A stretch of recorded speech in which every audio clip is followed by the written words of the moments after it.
I'll tell you a bit about myself. I'm married. I've been married for 18 years.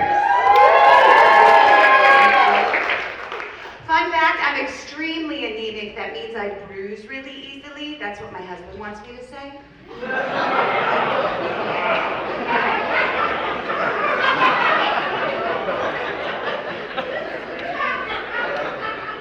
I have a gay daughter. She's poly-bi, gender fluid. Her pronouns are she, they. And I was like, can mommy just call you gay? Is that okay? My other daughter is 6 years younger, and she came out as Christian. Now, my husband is atheist, and I'm agnostic, so we've not raised the kids in any kind of religion. And he's incredibly supportive of our gay daughter. He's like, anything you want, anything you need, we love you so much. But of our Christian daughter, he's like, everything you're feeling is a lie. They're telling you lies, they're telling lies. And she replied, Jesus Christ is my Lord and Savior, and there's nothing you can do about it. My in-laws came to stay with us for 3 weeks. No. Too long, right? I got so frazzled that I actually thought this about my 13-year-old niece who didn't close the basement door. You fucking whore.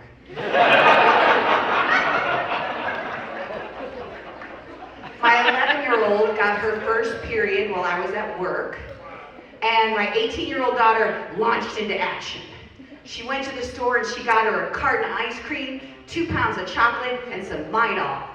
And I was like, I'm so proud of you. Don't you think something was missing from this shopping list? I'm glad that you were worried about her cravings, but she's had her period for 10 minutes now. I feel like we need to arm her with some defensive equipment before we kick her into combat. She's armed with ice cream and chocolate. She's basically a good guy with a gun.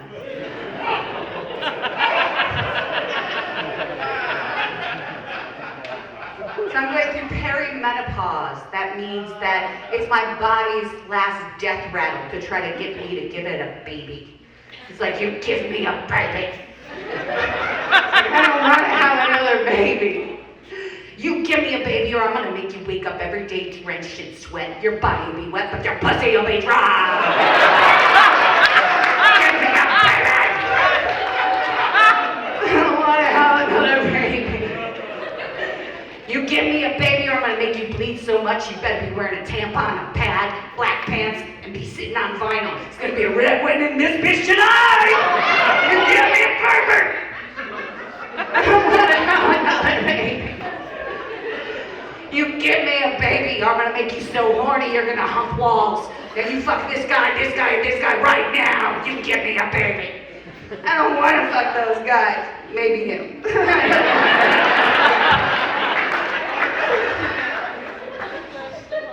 How old are you? You're 26? Oh, too young. I like older guys. I got daddy issues. I'm like, tell me you're proud of me. So we all know by now, Roe v. Wade got overturned, right? Terrible. The thing that bothers me the most about that is that in Texas, they want to make sure every life has an opportunity to survive at least 2 school shootings.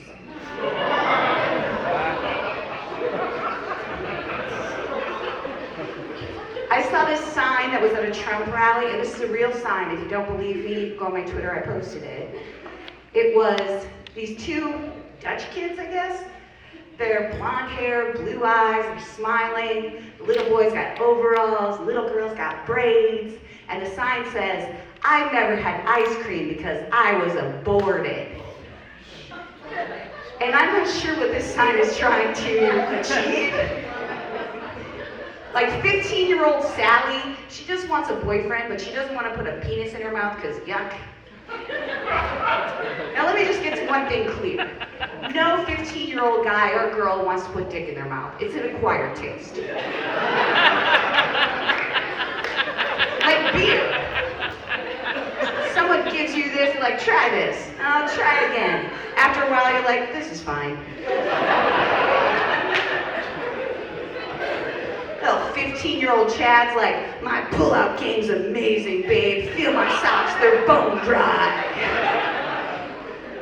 So he gets on top of her and he's stabbing at her like he's in a Tarantino film, like he wants to make an Inglourious Bastard.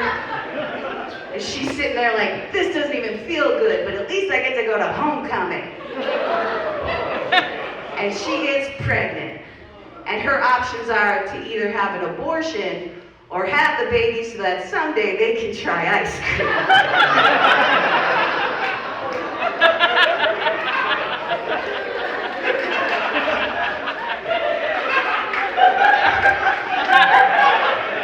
It is true, I am extremely anemic and I do bruise really easily. So when my daughter was 3, she was playing with this hard ball that you put shapes inside of, and she smashed it on my face because she wanted to play with me. And so I got this big bruise under my eye. And so I went to the grocery store and there's a checkout girl, she's really young and earnest, and she said, is there anything you want to tell me? So I said, I just get mouthy.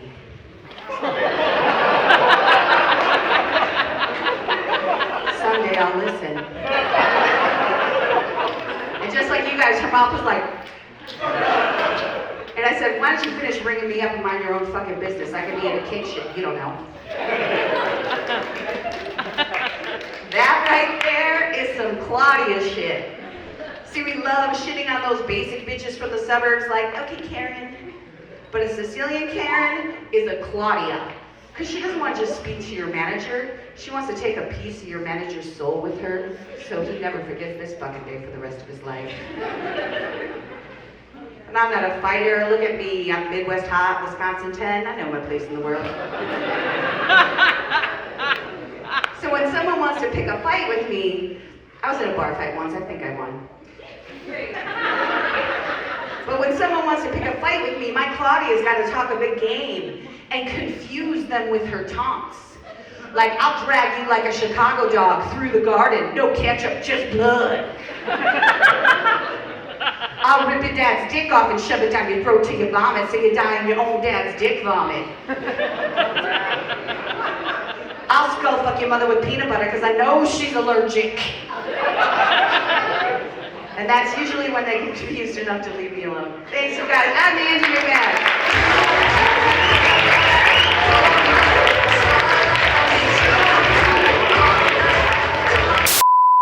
Back here once again, Mike Knight at the Be Positive Production Good Vibe Show with one of the comics, Angie. How you doing tonight? Hi, I'm good. Fantastic. How long you been doing comedy? I've been doing improv and sketch for 20 years, but all the improv theaters are closed because of the pandemic, so I'm just dipping my toe in stand-up for the first time. Cannonballed into comedy after doing improv for a number of years. 20 years. What's the difference between improv and stand-up? You get to walk away as a stand-up and go pout in the corner, and improv's a cult. Now, I always liken comedy to like a sport, and the one thing I don't like about like group sports is that when you win, everybody gets the ring. I'd rather me, all my laughs. Like, do you prefer, like when you've killed, do you prefer killing with a group or do you prefer killing on your own as a stand-up? I'm really liking stand-up, actually, because I don't have to kind of check in with anyone, and I don't have to explain myself, and I don't have to fight for my idea. You don't have to zip, zop, zap, and yes, and none of that stuff. You can say no, but. And if I bomb, it's on me. And, you know, and if I kill, then I don't have to turn around and give anybody else credit. Wow. How was your first show? My first stand-up show? Yeah. The first set I put together, I teach stand-up at Second City, which isn't that different than teaching sketch. Sure. And the first 3 minutes I put together, I put myself up in front of my students at their graduation You show. cheated, so. I did. I cheated. I put myself up in front of my students at their graduation show. I got a nice tape. I sent that off to the Comedy Chateau Comedy Festival in LA. Okay. Got in. Put together a nice 5, got a nice tape there, sent that tape over to Be Positive, and here I am doing stand-up. And now you're here. Yeah. In less than a year, you're already doing a show at the world-renowned Laugh Factory.